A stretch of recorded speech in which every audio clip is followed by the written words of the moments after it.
ఆ గడియారం రోజు సమయాన్ని చూపేది. కానీ లోపల ఉన్న గడియారం ముళ్ళ కన్నా కూడా వేగంగా వెళుతున్న బాధతో కూడిన మనసు అంతకన్నా వేగంగా వెళుతూ ఉంది. ఒక వీధిలో ఓ ఇల్లు. పూల కుండీల మధ్యలో ఉండే ఆ ఇంట్లో ఓ గది తలుపు మాత్రం ఎప్పటికీ మూసే ఉండేది. సునీత ఓ సాధారణ మధ్యతరగతి మహిళ. పెళ్లి జరిగి 10 సంవత్సరాలు అయింది. 2 పిల్లలు. చిన్నవాడు ఆదిత్య, పెద్దమ్మాయి సాత్విక. ఇక వాళ్ళు స్కూల్కి వెళ్ళినప్పుడే ఆ ఇంట్లో భయంకరమైన నిశ్శబ్దం మొదలవుతుంది. రఘు ఆమె భర్త. ఉదయాన్నే పిల్లల్ని స్కూల్కి పంపి రఘుకి అల్పాహారం పెడుతూ మధ్యాహ్న భోజన సమయంలో పనులు చేస్తూ బిజీగా గడుపుతుంది ఆమె. కానీ రోజు ఆమె మనసులో మాత్రం ఏదో ఖాళీగా ఉండేది. రఘు ఉద్యోగం చేస్తాడు. కానీ అతడు చాలా రోజుల నుంచి ఆఫీస్ నుండి ఇంటికి వచ్చే సమయంలో అతడి ముఖంలో ఉన్న చిరునవ్వు మాయమైంది. ఆమె పలకరించినా సరిగ్గా పలికేవాడు కాదు. ప్రశ్నించినా ఆ మాటల్లో తేడా ఉండేది. ఆ మాటల వెనక ఏదో దాగి ఉందని సునీతకు అనిపించేది. ఆమె అడిగింది, ఏం జరిగింది? ఆఫీస్లో ఒత్తిడా అని. అలాంటిదేమీ లేదు అంటూ ఒకే మాట చెప్పేవాడు. అంతకు మించి మరొక మాట మాట్లాడేవాడు కాదు. అయితే ఆ ఇంట్లో ఒక గది. గత కొన్ని సంవత్సరాలుగా అది మూసి ఉంది. అది ఒక స్టోర్ రూమ్. అయితే సునీతకు ఆ స్టోర్ రూమ్లో నుండి ఒక వస్తువు కావాల్సి వచ్చింది. దాంతో ఆమె తాళం చెవి కోసం చూడగా అది తన భర్త దగ్గర ఉంది. తాళం చెవి ఇవ్వమని అడగగా అతడు చాలా కంగారు పడ్డాడు. లేదు, దాంతోటి ఏం పని నీకు? స్టోర్ రూమ్లో ఏముంటుంది అన్నాడు. లేదు, నాకు అవసరం ఉంది. అయినా తాళం చెవులు నీ దగ్గర ఎందుకు పెట్టుకున్నావు? ఇంట్లో ఏవైనా సామాన్లు లేదా ఇప్పట్లో అవసరం లేని సామాన్లు ఏమన్నా ఉంటే నేను అందులో పెడతాను కదా, ఇవ్వండి అని అడిగింది. అప్పుడు అతడు చెప్పాడు, అసలు నువ్వు ఆ స్టోర్ రూమ్లో ఏం పెడతావు? ఇప్పుడేం వద్దులే, తర్వాత చూద్దాం అన్నాడు. అతడి మాటల్లో తడబాటును చాలా స్పష్టంగా గమనించింది సునీత. దాంతో ఆమె చాలా ఆశ్చర్యపోయింది. అతడి ప్రవర్తనలో ఇంత తేడా కేవలం ఆ గది తలుపులు తీస్తాను అంటే. ఎందుకు ఆ గది లోపల ఏదైనా ఉందా? అసలు ఏముంది?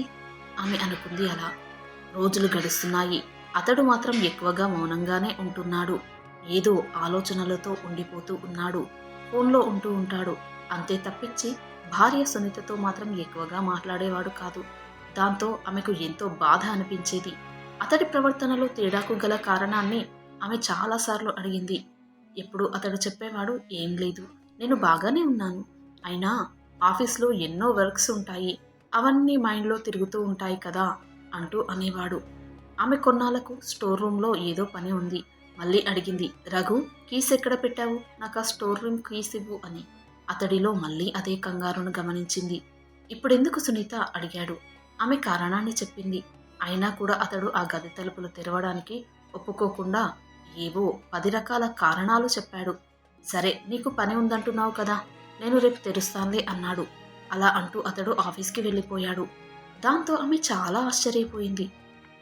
ఇప్పుడు తెరుస్తాను అంటే రేపు తెరుస్తానంటాడేంటి? అసలు ఏముందా గదిలో? అంటే రేపటి వరకు ఆ గదిలో ఉన్న ఆ రహస్యాన్ని అతడు అక్కడి నుంచి తీసేస్తాడా? అసలు నాకు పని ఇప్పుడు ఉంటే ఆ తాళం చేతులు నాకు ఇవ్వాలి, కానీ అతడు వచ్చి తెరుస్తాను అంటాడేంటి? దాంతో ఆమెకు అస్సలు అర్థం కాలేదు. దాంతో ఆ రోజంతా ఆలోచనలో పడిపోయింది. ఆమెకు మనసులో అనిపిస్తుంది, ఆ గదిలో ఖచ్చితంగా ఏదో రహస్యం ఉంది అని. దాంతో ఆమెలో ఆందోళన మొదలైంది. అసలేంటి ఆ రహస్యం తెలుసుకోవాలి అనిపించింది. భర్తను అడిగితే అతడు చెప్పేలాగా లేడు అనుకుంది.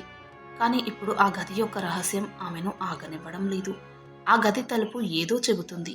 ఆ రోజు రాత్రి సమయం. ఇంట్లో నిశ్శబ్దం. పిల్లలు నిద్రలోకి జారుకున్నారు. సునీత మాత్రం ఆలోచనలతో నిద్రపోలేకపోతుంది. రఘు పడుకోబోతున్నప్పుడు ఆమె ఒక్కసారి అడిగింది, మీరు ఎందుకు ఆ గదిని ఎన్నిసార్లు తెరవమన్నా ఏవో కారణాలు చెబుతూ ఉంటారు అన్నది. అప్పుడు అతడన్నాడు, అందులో కారణమేముంది? ఏమీ లేదు. నువ్వొక్కదానివే కష్టపడకూడదు, నీకు నేను సహాయంగా ఉంటాను అని రేపు తెరుద్దామని చెప్పాను. దాంట్లో నువ్వు ఇంతలా అనుమానపడాల్సిందేముంది అంటూ కంగారుగా చెప్పాడు. అయితే ఇప్పుడు ఆ గదిని తెరవండి అన్నది. ఇంత అనుమానం ఏంటసలు నీకు? అసలు ఆ గదిలో ఏముందని? నువ్వు రేపు తెరుద్దాం, ఇప్పుడు చీకటైపోయింది కదా, పడుకుందాం అని చెప్పి అతడు పడుకున్నాడు. కానీ ఆమె లోపల ఆ గది లోపల ఏముందో చూడాలి అన్న ఆతృత మొదలైంది. బహుశా తాను నిద్రపోతే ఆ గదిలో ఉన్న రహస్యాన్ని అతడు రాత్రిలోపు మార్చేస్తాడేమో అని అనుకుంది. దాంతో ఆమె ఆ ఆలోచనలతో నిద్రపోలేకపోయింది. రఘు కాసేపటికి నిద్రపోయాడు. అప్పుడు ఆమె అతడి యొక్క షర్టు జేబులో ఉన్న ఆ తాళం చేతిని తీసుకొని చప్పుడు కాకుండా వెళ్ళి ఆ గది తలుపుని తెరవడానికి వెళ్ళింది. అప్పుడు ఆమె గుండె వేగంగా కొట్టుకుంటుంది. తలుపు నెమ్మదిగా తెరిచి లోపలికి అడుగుపెట్టింది. ఆ గదిలో చీకటి. బల్బుని స్విచ్ ఆన్ చేసింది. బల్బు చిన్నగా వెలిగింది. లోపల కంప్యూటర్ డెస్క్, కొన్ని ఫైల్స్, ఓ ఫోటో ఫ్రేమ్ ఉంది. ఆ ఫైల్స్ మధ్యలో చాలా ఫోటోలు కనిపించాయి. ఆ ఫోటోలు చూసే ఆమె గుండె ఆగిపోయింది. అందులో రఘు ఉన్నాడు, మరో యువతితో, అలాగే ఒక చిన్న పాప కూడా. అది చూసి ఆమె మనసులో ఎన్నో సందేహాలు వేగంగా పెరిగాయి. ఫైల్స్ అన్నిటినీ ఓపెన్ చేసింది. లోపల వారి ముగ్గురివి ఆధార్ కార్డులు, పుట్టిన సర్టిఫికెట్లు. వాటన్నిటినీ చదువుతూ ఆమె కోపం, బాధ, ఆశ్చర్యం కలగలిసిన భావాలు వచ్చాయి. ఇదేంటి? అంటే ఇతడికి మరొక కుటుంబం, మరొక జీవితం ఉందా అనుకుంది. ఆమె ఒక్కసారిగా కుప్పకూలిపోయింది. కన్నీరు పెట్టుకుంది.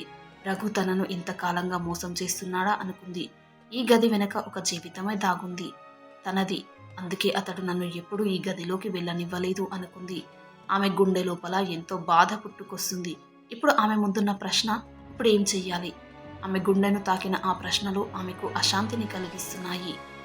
వెళ్ళి భర్తను వెంటనే నిలదీయాలి అనుకుంది.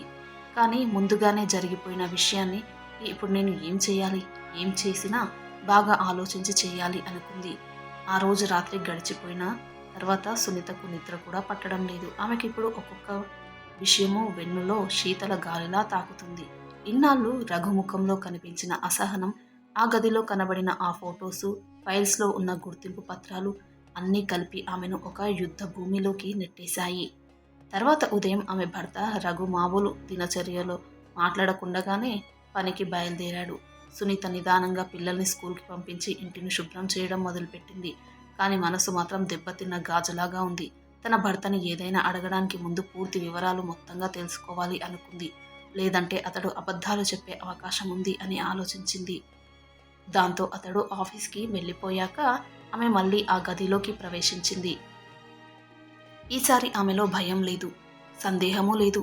ఇప్పుడు ఆమె చేతుల్లో ఉన్నది సత్యం కోసం ఒక పోరాటం. టేబుల్ డ్రాయర్లను తెరిచింది. ఓ పాత బంగారు గొలుసు, చిన్న పుస్తకం, అందులో రఘు చేతి వ్రాత. ప్రీతి, నన్ను క్షమించు. నీకు బహుశా అన్యాయం చేశాను. కానీ ఇప్పుడు నా చేతిలో ఏమీ లేదు. నా జీవితం ఇప్పుడు నా చేతుల్లో లేదు. కానీ నా ఈ జీవితం ఇప్పుడు రెండుగా విడిపోయింది. ఒక జీవితం సునీత దగ్గర, ఒక జీవితం ఈ గదికి మాత్రమే. అలా చదువుతూ ఉండగా సునీతకు చాలా కోపం వచ్చింది. ఆమెకు ఆ పూర్తి లెటర్ని చదివాక అర్థమయ్యింది రఘు జీవితంలో మరొక అమ్మాయి ఉంది అని. దాంతో ఆమె కళ్ళల్లో నీళ్లు వరదలై పారాయి. కానీ ఏడవలేదు. ఆమె నిలబడి ఆ డైరీని మడిచి పట్టుకుని కూర్చుంది. రఘు సాయంత్రం ఇంటికి చేరాడు. అలసటతో ఇంట్లోకి అడుగు పెట్టాడు. కానీ ఇంట్లో గాలి మారిపోయినట్టుగా అనిపించింది అతడికి.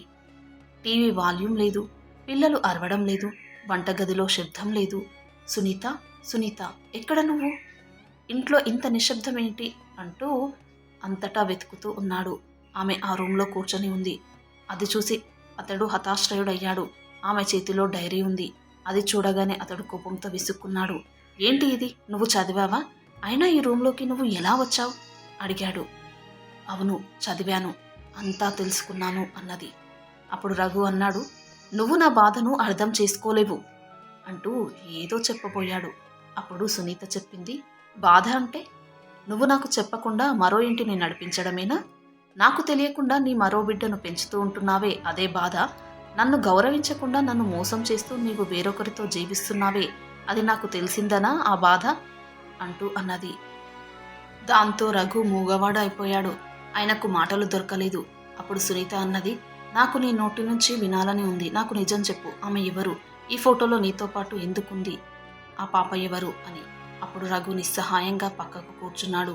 కాసేపు మౌనాన్ని పాటించాడు. తర్వాత చెప్పాడు, ఆమె పేరు ప్రీతి. నాకు చాలా మంచి స్నేహితురాలు. అప్పట్లో మేము ప్రేమించుకున్నాం.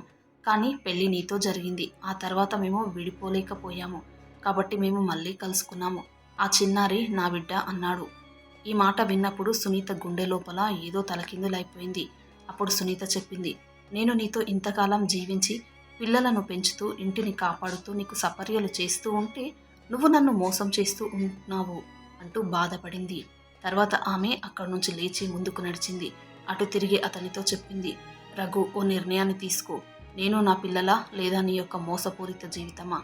ఏదో నువ్వే ఆలోచించుకో అన్నది కోపంతో. రఘు తలదించుకున్నాడు. సమాధానం ఇవ్వలేదు. సునీతకు లోపల పగిలిపోతున్న ఒత్తిడిని కంట్రోల్ చేసుకుంటూ పక్క గదిలోకి వెళ్ళి తలుపు మూసుకొని ఏడుస్తూ కూర్చుంది. వెంటనే తన తల్లికి ఫోన్ చేసింది. విషయాన్ని చెప్పింది. అప్పుడు ఆ తల్లి చాలా అసహనాన్ని ప్రకటించింది అతడి యొక్క ప్రవర్తన పట్ల. తర్వాత కూతురితో చెప్పింది, భార్యాభర్తల బంధం చాలా సున్నితంగా ఉంటుంది. ఇప్పుడు నీ భర్త తప్పు చేశాడని నువ్వు వచ్చేస్తే నీ ఇద్దరు పిల్లల భవిష్యత్తు అంధకారంగా మారిపోతుంది. వారికి తల్లో తండ్రో ఇద్దరిలో ఎవరో ఒకరే ఉండాల్సిన పరిస్థితి వస్తుంది. జరిగిన దాన్ని తిరిగి మార్చలేము. కనీసం ఇప్పుడు ముందున్న జీవితాన్నైనా సక్రమంగా ఉంచుకోవాలంటే పెద్ద మనసుతో అతడిని క్షమించు, ఆలోచించు ఒకసారి అని ఆ తల్లి చెప్పింది. మొదటగా చాలా కోపంతో బాధపడిన సునీత తర్వాత తన తల్లి చెప్పిన మాటలను నిదానంగా ఆలోచించడం మొదలుపెట్టింది. ఆమె తన బెడ్ పక్కన ఉన్న పిల్లల ఫోటోలని చేతిలోకి తీసుకొని చూసింది. తన కళ్ళ ముందు తన ఇద్దరు పిల్లలు కనిపిస్తూ ఉన్నారు. ఆ ఫోటోని తన గుండెలకు హత్తుకుంది. ఆమె వెంటనే ఆ ఫైల్స్లో దొరికిన ఫోన్ నెంబర్కి ఫోన్ చేసింది. ప్రీతి ఉన్నారా అని అడిగింది. అవును, నేను ప్రీతిని అని చెప్పింది అవతల మనిషి. అప్పుడు నేను రఘు భార్య సునీతను మాట్లాడుతున్నాను అని అన్నది సునీత. మీరా, చెప్పండి అంటూ చెప్పింది ప్రీతి. కానీ ఆ మాటల్లో జంకు, బాధ వినిపించాయి సునీతకు. నీ గురించి నాకు మొత్తం తెలిసింది. నన్ను ఇంత మోసం చేశారు, అసలు ఎందుకు అంటూ సునీత అడుగుతూ ఉంది. అప్పుడు ఆమె బాధతో చెప్తుంది, అక్క, నాకు మీ జీవితంపై ఈ విధంగా చేసే హక్కు అస్సలు లేదు. నాకు తెలుసు నేను చాలా పెద్ద తప్పు చేశాను. కానీ ఇప్పుడు నేను దాన్ని సరిదిద్దుకోలేను. కానీ రఘుకి ఎప్పుడు నీపైనే ప్రేమ చూపించాడు. కానీ మా జీవితంలో జరిగిన ఆ ఒక్క తప్పు ఈ విధంగా మా ఇద్దరి జీవితాలను అల్లకల్లోలం చేసేశాయి. నాకు నీ పట్ల చేసిన అన్యాయానికి ఇప్పుడు క్యాన్సర్తో బాధపడుతున్నాను. నాకు చివరి స్టేజ్లో ఉంది క్యాన్సర్. ఇంకా ఎక్కువ రోజులు బ్రతికే పరిస్థితులలో లేను. నేను పోతే నా కూతురు భవిష్యత్ ఏంటి? ఈ బాధే నాకు ఇంకా నన్ను చావుకి దగ్గర చేస్తూ ఉంది అంటూ ఏడుస్తూ చెప్పింది. ఆ మాటలు విని సునీతకు మనసు తల్లడిల్లిపోయింది. ప్రీతి చెబుతుంది, అక్క, నేను మరణించే ముందు నా బిడ్డ భవిష్యత్తు గురించి నేను అడగాలనుకుంటున్నాను. మీరు నన్ను తిట్టవచ్చు, ఎంతో ద్వేషించవచ్చు, కానీ నా పాపను ద్వేషించకండి. ఆమెకు మీరే శరణు అంటూ వేడుకుంది. అలా వేడుకుంటూ ఆమె ఏడుస్తూ ఉంది. ఆ మాటలన్నీ పూర్తయ్యేసరికి ఫోన్ కట్ అయింది. సునీత కళ్ళల్లో కన్నీళ్లు వచ్చేశాయి. ఏం చెయ్యాలో అర్థం కాలేదు. ఒక పక్క రఘు మోసం, మరో పక్క ఆ అమ్మ అనుభవించిన బాధ, చివరికి ఆ చిన్నారి అభాగ్య జీవితం. ఆమె నిర్ణయాన్ని తీసుకుంది. అప్పుడు రఘు దగ్గరికి వెళ్ళి చెప్పింది, రఘు, నేను ఒక నిర్ణయాన్ని తీసుకున్నాను. అది నీకు చెప్పాలి. నేను నీతో ఇక జీవించలేను. ఎందుకంటే నువ్వు నన్ను ఎంతో మోసం చేశావు. కానీ నీ తప్పు వల్ల మన ఇద్దరు పిల్లల జీవితాలతో పాటు అక్కడ ఉన్న ఆ పాప జీవితం కూడా అల్లకల్లోలంగా మారిపోతుంది. నువ్వు చేసిన తప్పుకి ఈ 3 పిల్లలను శిక్షించలేను. కాబట్టి నువ్వు ఆ పాపని తీసుకురా, నేను చూసుకుంటాను అన్నది. ఆ మాటలు విని రఘు కళ్ళల్లో కన్నీళ్లు వచ్చాయి. అబ్బురపడిపోయాడు. వెంటనే అతడు కళ్ళల్లో నీళ్లు తెచ్చుకొని సునీత చేతులు పట్టుకుని, సునీత, నువ్వు నన్ను క్షమించావు కదూ అంటూ ఆత్రంగా అడిగాడు. అప్పుడు సునీత చెప్పింది, నేను నిన్ను క్షమించలేదు రఘు, కానీ నా మనసుకు ఏది సరైనదో అది చేస్తున్నాను. ఆ పాపను ఆ విధంగా అనాథలాగా వదిలేయడం నా మనసుకు బాధగా ఉంది అన్నది. రఘు ఆమె పాదాల వద్ద కూర్చున్నాడు. సునీత, నువ్వు నిజంగా చాలా గొప్పదానివి. నాకు నువ్వే అన్నీ. కానీ ఇప్పుడు నా వలన ఒక పొరపాటు జరిగింది. ఆ ఒక్క పొరపాటుకి ఎన్నో రోజులుగా ఎంతో బాధపడుతూ ఉన్నాను. నీతో చెప్పలేక ఎంతో వేదనను అనుభవించాను. కానీ నువ్వంటే నాకు ఎంతో ఇష్టం. నాకు అన్నీ నీవే. నేను నిన్ను గాయపరిచాను, కానీ నన్ను నువ్వు అంగీకరిస్తున్నావు అన్నాడు ఏడుస్తూ. అప్పుడు సునీత చెప్పింది, ఇది అంగీకారం కాదు. నాకు బాధలో ఉన్న మనుషుల్ని ఆదుకోవడం అనేది నా మనస్తత్వం అన్నది. 2 నెలల తర్వాత ఓ చిన్నారి ఇంటి గదుల్లో పరుగు తీస్తుంది. మిగిలిన 2 పిల్లలతో ఆటలాడుతుంది. ఆమె పేరు అన్విత. ఆమె ప్రీతి కూతురు. సునీత ఆమెను పట్టుకుని దుస్తువులు కొత్తవి వేస్తుంది. పక్కన ఉన్న ఫోటోలో సునీత, రఘు, 2 పిల్లలు మరియు అన్విత కలిసి తీసుకున్న ఓ ఫ్యామిలీ ఫోటో చిరునవ్వుతో గోడపై నుండి పలకరిస్తుంది. ఇప్పుడు ఆ చివరి గది ఇక మౌనంగా లేదు. అక్కడ నవ్వులు, ఆటల శబ్దాలు వినిపిస్తున్నాయి. సునీత తలపెట్టిన మానవతా త్యాగం ఇప్పుడు ఆ ఇంటిని, ఇంట్లో ఉన్న పిల్లలను వెలుగులతో నింపింది. మనిషి తప్పులు చేయవచ్చు. మనిషి తప్పులు చేసినప్పుడు వాటిని అంగీకరించి దానికై పరిష్కారాన్ని వెతికే ప్రయత్నం చేసే ధైర్యం కూడా ఉండాలి. మోసం చేసిన వాళ్లను శిక్షించడమే కాదు, బాధలో ఉన్న అమాయకులను ఆదుకోవడం కూడా ఒక గొప్ప మానవత్వమే కాదంటారా? మరి సునీత చేసిన పని కరెక్టే అంటారా? కాదా? మీ విలువైన అభిప్రాయాన్ని తప్పక కామెంట్స్లో తెలియచేయండి. వీడియో నచ్చితే ప్లీజ్ లైక్ చేసి సబ్స్క్రైబ్ చేసుకోండి. Thanks for watching.